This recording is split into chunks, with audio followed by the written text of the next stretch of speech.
nghỉ ai là chân phù mấy vậy nghỉ ấy con bầu bầu ơi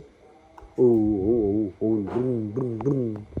brum brum brum brum brum brum brum brum brum iya inya hai sai serah mama kok hả hi hi tạm mua tít sai khui mày mày có sai thật ba khui mày mày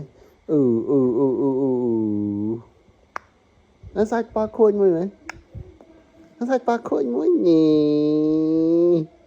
chạy nuôi che còn mỏng đi với trụ mò tiệt